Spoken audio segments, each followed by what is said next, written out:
Forsyth Park, the Georgia Historical Society. Halfway down the park, a little closer to that fountain for you. These are owned by SCAD, the college. They're administrative offices for them right here today.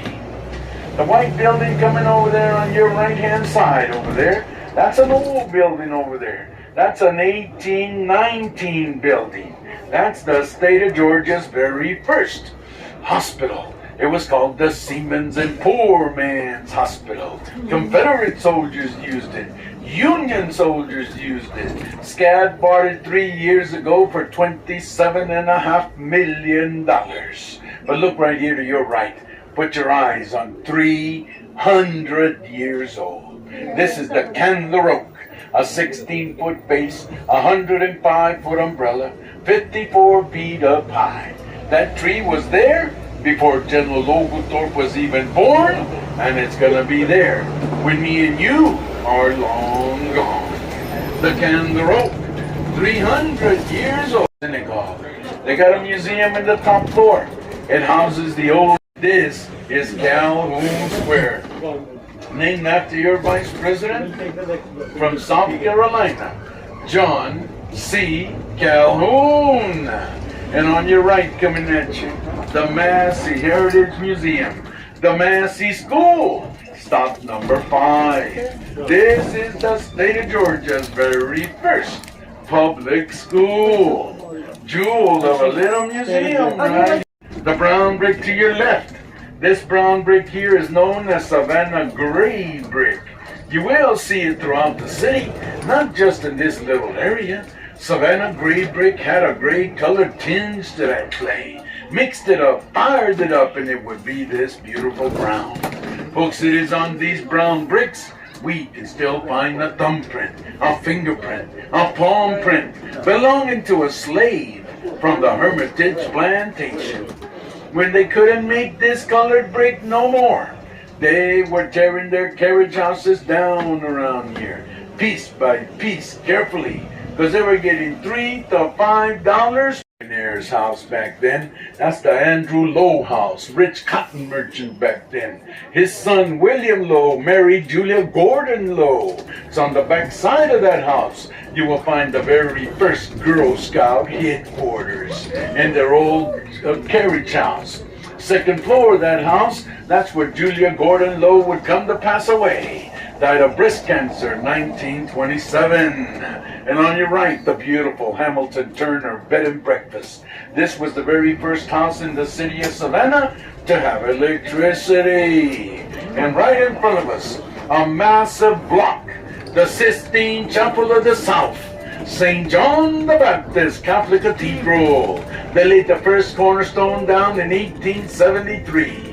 They finished it in 1896. It caught fire in 1898. Restored by the 1900s. The year 2000, it would go through an $11 million renovation, where they'd get back to back, walk off at 10 or 15 paces, turn around and shoot, and the loser would not have far to go.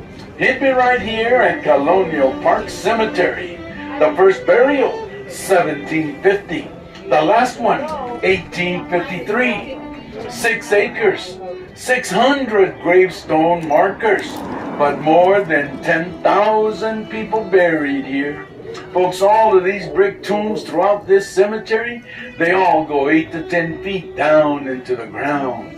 They got 6 to 9 500-pound fire bell that would ring to recall in all volunteer firefighters. Guys, look at this little light blue car. Look at that little emblem in the back of the tailgate there. Doesn't it look familiar?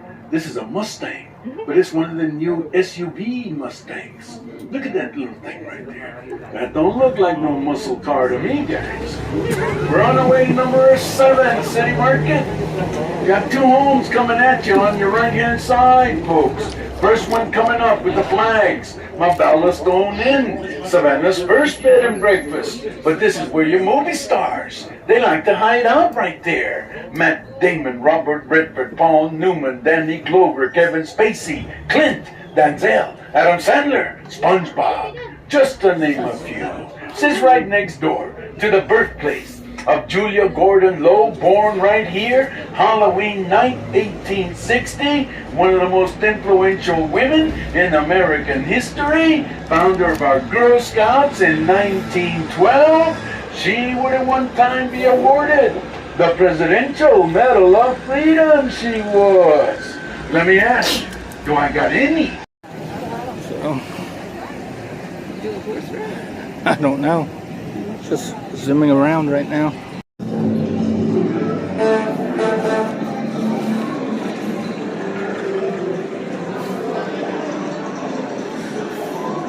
I think we entered a beer museum, but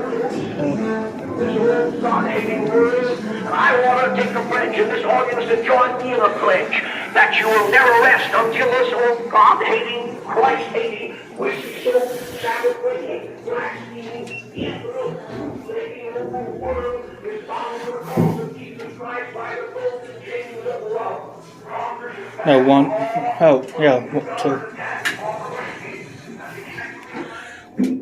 take an elevator because the steps were too much. Maybe. Oh, it just looked like too many people there.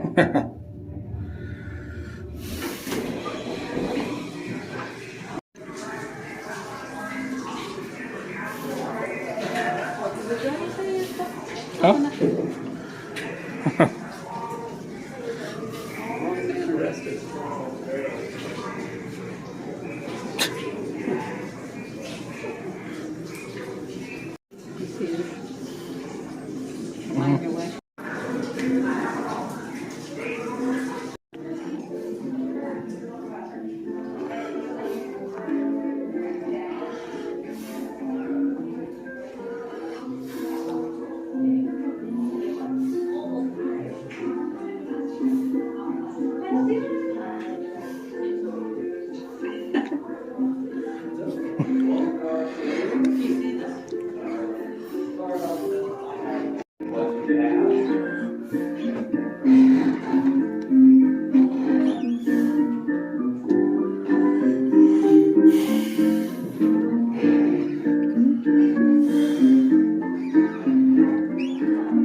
Before you guys actually do move on, I do have one last thing in this room, is I do have a little presentation to give. So, we do feel like it's important to bring up both sides of the issue going on here for prohibition, between the wets and the dries. So on this wall right here, I've got a couple portraits of some of the big names that are going on either side of things. And on the dry team, we have this woman right here. This is Lillian M.N. Stevens. She's the third president of the Women's Christian Temperance Union, the WCTU. You might have heard them mentioned earlier in the museum as one of the big groups pushing for prohibition, as well as the largest women's group in the U.S. Lillian to be a very organized woman and a very strong opponent for the cause of prohibition. She's been at this fight for a good bit of time. One of her earliest achievements would be in 1883, where she managed to have prohibition into the Maine state constitution. Pretty impressive, right? One of her biggest achievements would be in 1900, and in that year alone, she managed to add 1,000 new chapters of the WCTU across the country. She's very good at what she does, and she's not going to stop until prohibition's a reality. Now, on the wet side of things, we have a number of gentlemen that, while you might not recognize their faces, their names have a good bit of prestige to them, and you might have heard of one or two of them before, especially if you have a certain alcohol preference. As we have Mr. Frederick Pabst, Joseph Schlitz, Fred Miller, David Yingling, and up here at the top, we have Adolphus Busch of Anheuser-Busch. Busch in particular was a German-born immigrant who made his fortune in the beer brewing business. Now, as a German, beer making and drinking was just a regular culture custom of his. And he never saw anything wrong with it, so why stopped doing it? But Busch would eventually extend this in a belief that every American should be free to mix, serve, and drink alcohol as they saw fit, which, as you can imagine, meant that some of the prohibitionists didn't really get along too well. But Busch and his beer brewing vice for this whole mess to be over pretty quickly and be able to go back to business as normal. This whole thing would probably blow over a little bit as soon as everyone quite right, VR. What the heck? The wave of prohibition now sweeping over the United States is only a passing craze. If given full swing, its meanness and cruelty will ruin the civilized world. I believe they mean well, but they are on the wrong track. On the wrong track? Good sir, this terrible disease that you and others distill has been ruining lives for many centuries. Alcohol has done nothing but bring an untimely death to thousands of our fellow citizens. The number is too high to bear, exceeding all those destroyed by war, pestilence, fire, flood, and famine combined. Moderation is the answer, not prohibition. This anti-Zulu movement will run itself out over due course of time because the people will see that it rests on un-American ideals and interferes with personal liberties. The American people will never stand for it.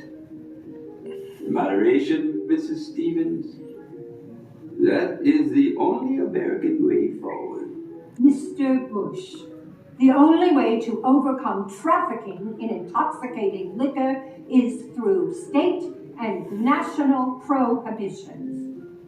We of the White Ribbon Army know that nothing has caused such misery in our nation as the manufacture and sales of alcohol liquor. Meanwhile, you and others profit from the ignorance of an uneducated public who know little of the effects this poison has upon their lives. Madam, brewers make light, wholesome drinks. Our industry is a perfectly legitimate one. It is one of the greatest payers of taxes to the government and one of the largest employers of labor in America. Why should it not be maintained and sustained? The liquor business is as fraudulent and damaging as the lottery.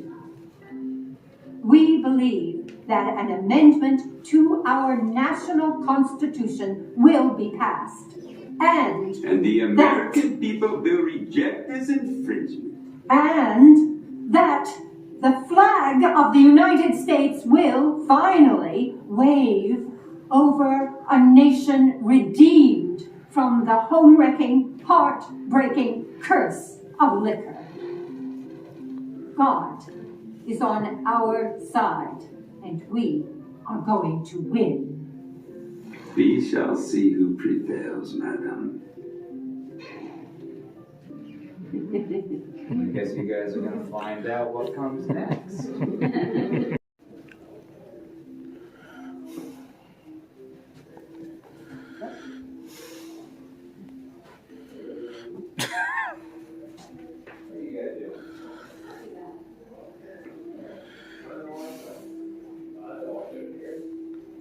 Didn't know I had my newspaper. See, that's one of the things, like, I had a decent number of guests asked, like, do you guys have anything to get from? No, why not? Exactly this.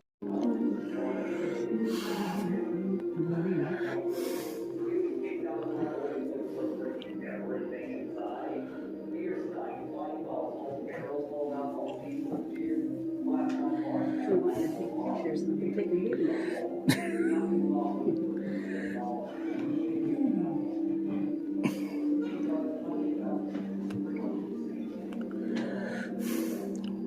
Blood frozen egg. Remember that syrup.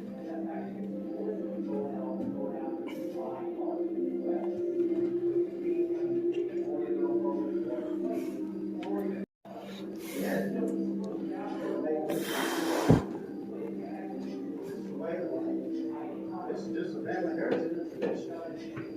Then, prohibition comes. Prohibition says you can't make alcohol nowhere, legal or illegal. All the city saloons closed, all the business, you cannot buy, drink, sell alcohol nowhere. Well, guess what? That was great for the moonshiners. That business is booming here. It took off like crazy. I've been working this field day and night. You see that barrel of mash right there? It's about ready to run. I'm gonna put it in that steel right there, get that fire just right. The stump will go to thump. The creek water comes down right there and hits that copper coil. It should come out of there 120 proof. Well, that's looking good right there, but I tell you what, if you get caught with that 120 proof, you pay a fine. You get caught making that moonshine with that steel right there, you go to jail. Look at this light. It's pretty cool. Yeah. Okay.